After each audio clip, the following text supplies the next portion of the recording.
Sebelum pertanyaan A, ini ingin ditambahkan lagi A, tentang bagaimana sering menyampaikan bahwa apapun itu bisnisnya, kalau Allah suka melakukan saja begitu A. Nah, mohon A disampaikan. Sebetulnya urusan itu gampang atau susah, kata kuncinya ditolong oleh Allah atau tidak.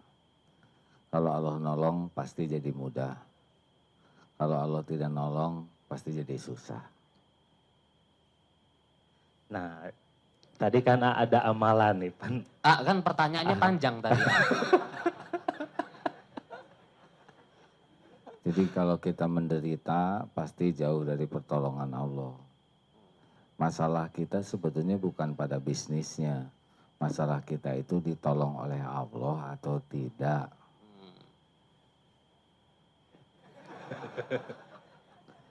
Sekarang bagaimana caranya supaya ditolong Allah? Rasulullah Shallallahu Alaihi Wasallam berdoa dengan doa ini, Ya Hayyu Ya Qayyum birahmatika astagits.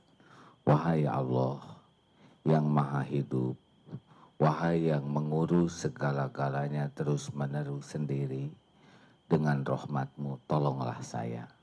Wa aslih li sya'ni kullah, perbaiki ya Allah semua urusan saya.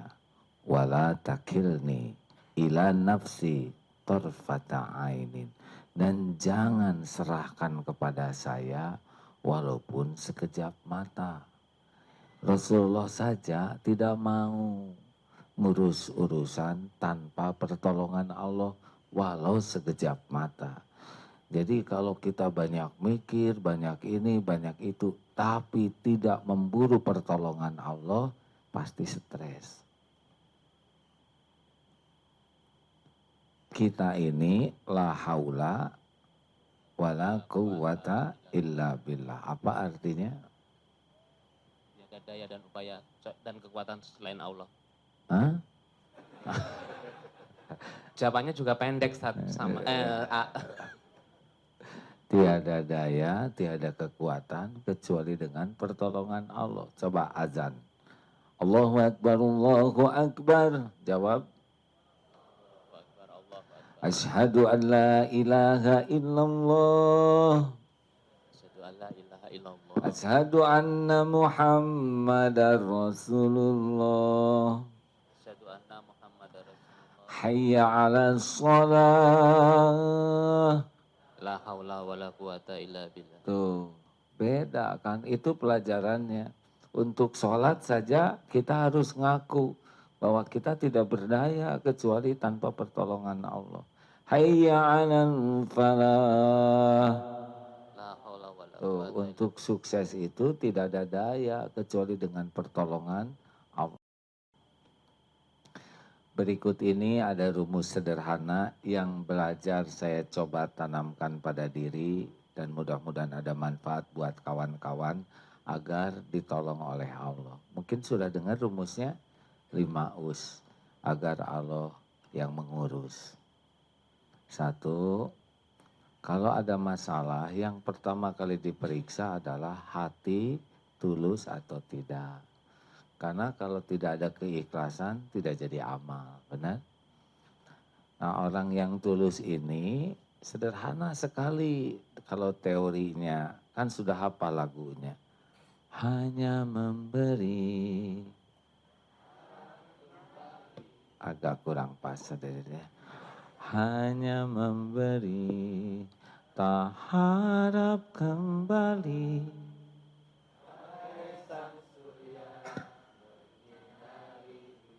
Ya, begitu saja. Pokoknya kalau mau berbuat, lakukan saja yang terbaik. Ya, ada orang, tidak ada orang, Allah ada jawab. Orang lihat, orang tidak lihat, Allah lihat. Orang tahu, orang tidak tahu, Allah tahu tidak. Orang berterima kasih, orang tidak berterima kasih. Kalau kebaikan, Allah mensyukuri tidak. Adakah yang tidak dilihat Allah?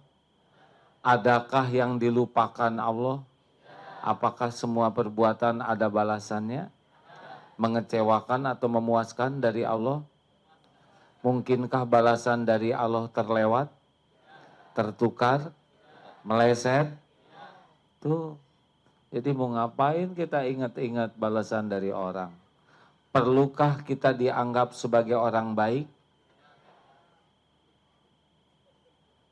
Tidak perlu. Yang perlu adalah jadi orang baik. Kita sudah jujur, orang tidak percaya, oh itu bukan urusan kita. Urusan kita tuh jadi orang jujur. Periksa ketulusan hati kita. Itu prinsip utama bebas dari syirik.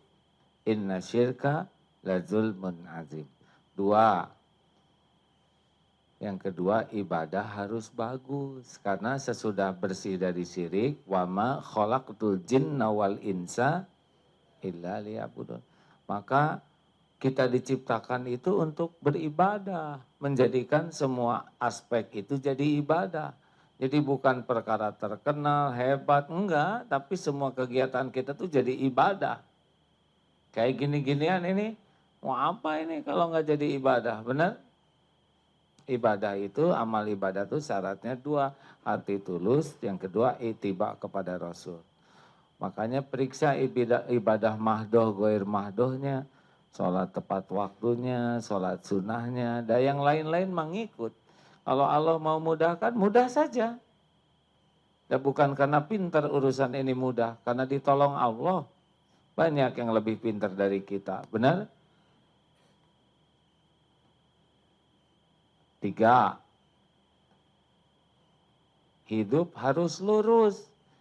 Ihdinas siratal mustaqim. Jadi sudah hidup mah nggak usah ribet, hadirin. Allah suka lakukan, Allah tidak suka tinggalkan. Dah sederhana saja. Ada orang mau jadi pembantu, nanya, Dek mau digaji berapa? Kata pembantu ini begini, Ibu saya bekerja juga belum. Bagaimana ibu bisa puas dengan pekerjaan saya? Saya dengar ibu orang bijaksana, orang terpelajar. Cukup beritahu 2 saja Bu, apa yang harus saya lakukan dan apa yang tidak boleh saya kerjakan. Nah si bibi ini fokus melakukan yang tugasnya dengan baik, ngepel, nyapu, apa dan yang dilarang tidak dilakukan. Kira-kira majikan suka tidak hadirin? Senang. Bibi memang gajinya cuma 1.100.000. Bi, bajunya geningan udah jelek buat lebaran ada nggak? Ini baju saya nggak kepake, belum saya pakai loh, keluar baju. Anaknya katanya mau naik kelas, sudah punya sepatu baru belum? Enggak Bu, yang dulu juga masih bagus. Jangan, itu kemarin saya dari Singapura bawa sepatu buat anak kebanyakan. Bawa aja, kerenceng sepatu, 1.000.000. B, katanya suaminya di PHK, iya Bu. Udah nggak usah kerja di pabrik, itu aja. Motor daripada nganggur di garasi pakai ngojek, 14 juta. B, saya mau umroh, saya ini ibadahnya jelek, temani saya ya, 25 juta. Begitulah hadirin. Si bibi mah nggak pusing. Nah harusnya ke Allah juga nggak rewel ya. Wa may yattaqillah yaj'al lahu makhrajan. Jalan keluar itu karena takwa, bukan karena pintar, bukan karena hebat. Jadi kalau kita mah bisnis mah lempeng-lempeng aja. Itu banyak pesaing. Apa urusan kita dengan pesaing? Pesaing itu kan hamba Allah juga, Allah yang ngasih rezeki, benar? Kenapa kita jadi takut berkurang rezeki dengan ada pesaing? Pesaing itu karunia Allah, bukan ancaman. Coba mau balap karung sendirian? Tidak bisa cepat, pasti pelan. Balap karung dengan TK, walaupun juara tetap memalukan. Yang penting kan bukan juaranya, cepatnya. Coba balap karung dengan petarung karung dunia. Kita mungkin ranking ke-10 tapi lebih cepat. Nah yang paling penting kan dalam hidup ini bukan jadi juara, tapi melakukan yang terbaik. Benar? Khairun nas anfa'uhum linnas. Maka tolong hadirin, coba saya tes, ngobrolin orang lain, disukai Allah atau tidak? Ya sudah, nggak usah ngomong kejelekan orang, cepet diem. Ya, Coba, merokok disukai Allah atau tidak? Kenapa jawabannya jadi sumbang? Sederhana. Rokok itu ciptaan Allah juga untuk ngetes. Kalau Allah ciptakan dan Allah berkahi, Allah limpahi manfaat. Madu, menyehatkan badan. Metabolisme tubuh menjadi prima. Sumber energi, antibakteri, awet muda, madu. Membuat kulit menjadi halus. Rambut tumbuh berkembang. Habatus sauda, jintan hitam, obat segala penyakit, antioksidan yang kuat, sunnah Rasul. Begitu kalau berkah. Rokok menyebabkan kanker, serangan jantung, impoten, gangguan kehamilan dan janin. Itu makhluk apa itu? Makanya para perokok itu tidak ada yang bahagia. Lihat aja wajah perokok tuh. Disetting oleh Allah. Tidak ada yang senyum. Banyak yang kena. Baik. Pacaran, Allah suka atau tidak? Ya sudah, putus aja pulang dari sini. Tapi dia ke sini saya yang bonceng, Dia dibonceng oleh teman kita yang lain. Saya bawa mobil Ada ayamnya nggak di dalam? Lebih nggak aman ada Mas Mono. Boleh diteruskan sedikit lagi? Jadi sebetulnya nggak usah takut dengan persaingan, kompetitor. Karena apa yang untuk kita tidak akan kemana-mana. Justru kompetitor itu adalah sarana kita belajar. Mungkin Allah memberikan ilmu lewat kompetitor kita.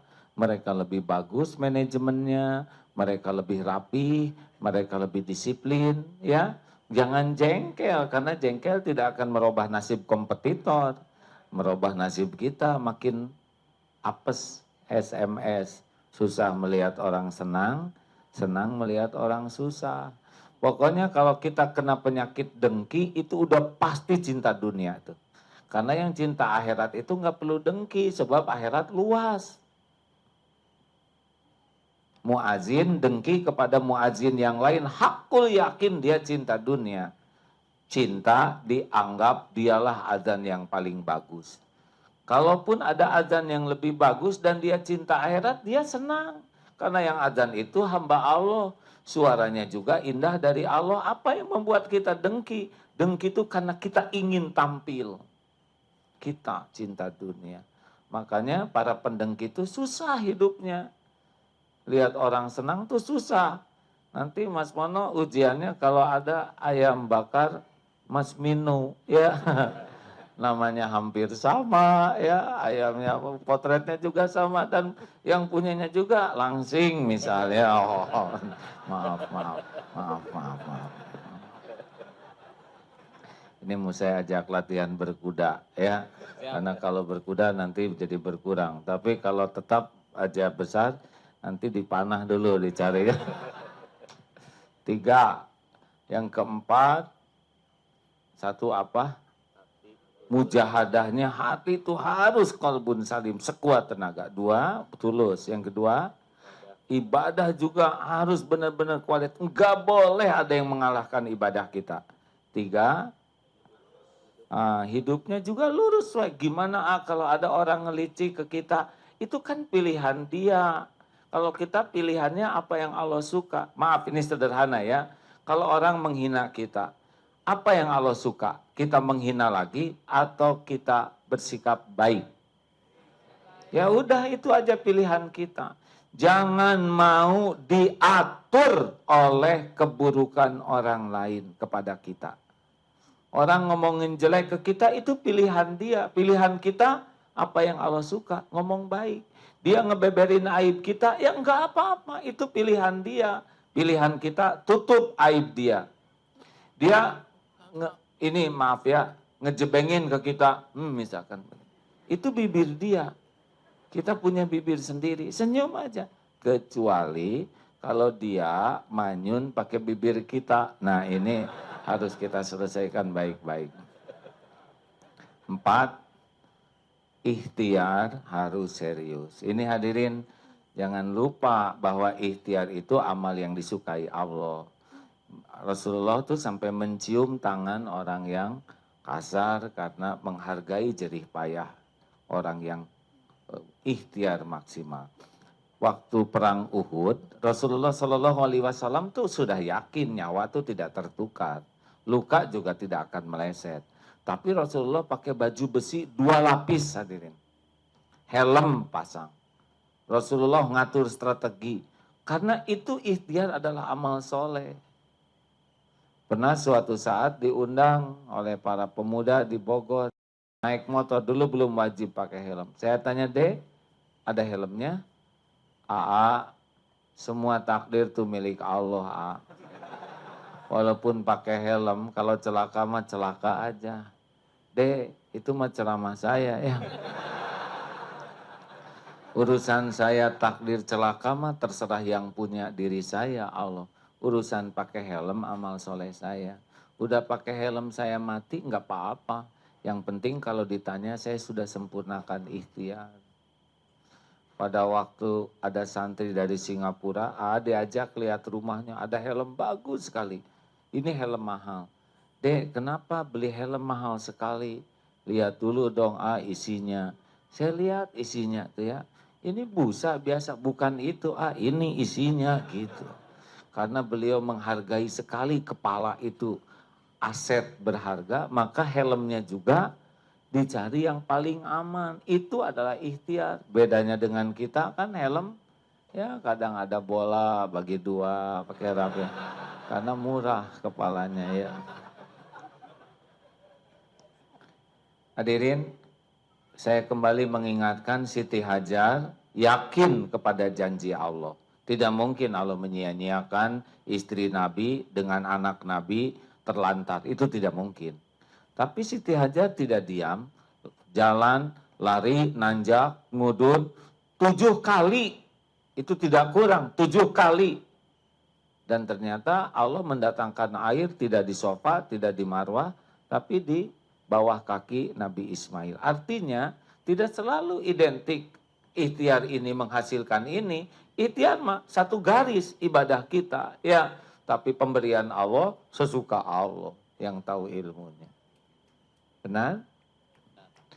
Tadi saya buka rahasia, Bu. Memang sudah hampir 20 hari enggak latihan memanah. Tapi tadi tes pertama memanah selalu ada tes dulu. Sekali melesat tar kena ya. Coba lagi, bagus tadi itu. Nah, giliran tadi dilihat Bapak Ibu ya. Saya jadi tidak fokus.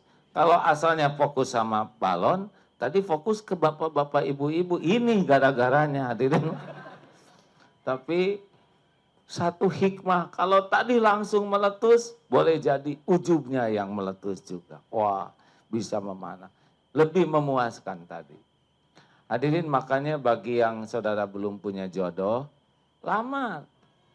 Ditolak, gak usah patah hati, biasa itu. Apalagi lelaki tidak pernah ditolak mah belum termasuk lelaki. Pak, saya akan melamar putri Bapak. Saudara ngaca dong, kita enggak level deh. Jadi gimana? Ditolak? Baik Pak, tenang. Bulan besok datang lagi, tok-tok. Maaf, saya rasanya kenal adik. Saya yang melamar putri Bapak. Lalu mau apa ke sini? Saya akan melamar. Dek, dengar ya. Sekali ditolak, tetap ditolak. Tolak! Ini sekali merdeka, tetap merdeka, merdeka.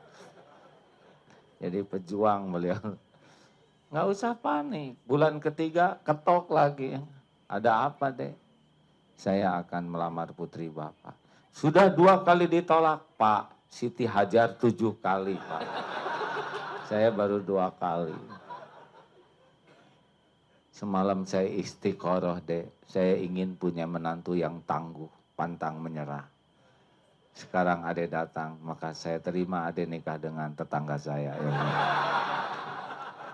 Terakhir, tobat terus menerus. Nah hadirin, ini sebetulnya amalan yang paling menurut hemat saya amalan paling penting ya sesudah amalan yaitu tobat.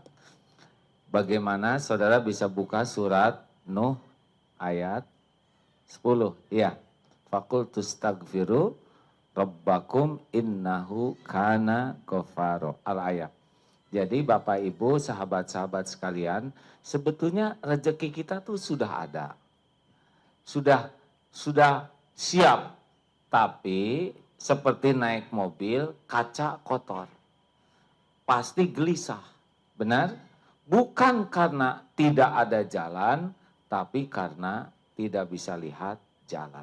Mana sekarang yang prioritas? Memikirkan jalan atau membersihkan kaca?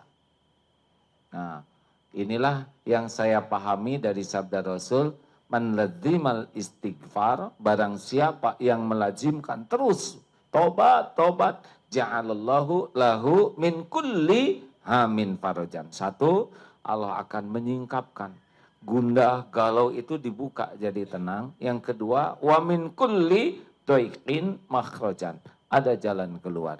Dan yang ketiga, warazaqahu min haitsu la yahtasib. Allah akan berikan rezeki yang tidak diduga-duga. Karena kita ini terhalang keberkahannya oleh dosa. Pak, maaf ya, ini bicara begini Pak, tampil di depan belum tentu jadi pahala semua. Ada ujub, ada ria, ada melukai hati seperti tadi. Ada mungkin ditambah-tambah, ada yang didramatisir, ada kamuflase, ada ingin kelihatan soleh, pintar, berjasa. Ini ngomong Pak, bisa jadi lebih banyak dosanya daripada pahalanya dalam pandangan Allah. Berjalan bisa jadi sampai ke masjid itu dosa dan segala dilihat. Lalu kita merasa dosa saya apa? Itu dosa terbesarnya, enggak ngaku. Jadi yang membuat susahnya pertolongan Allah adalah terhalang oleh dosa yang tidak kita taubati. Makanya tobat, tobat, tobat, tobat. Rasakan bedanya. Terima kasih. Alhamdulillahirrahmanirrahim.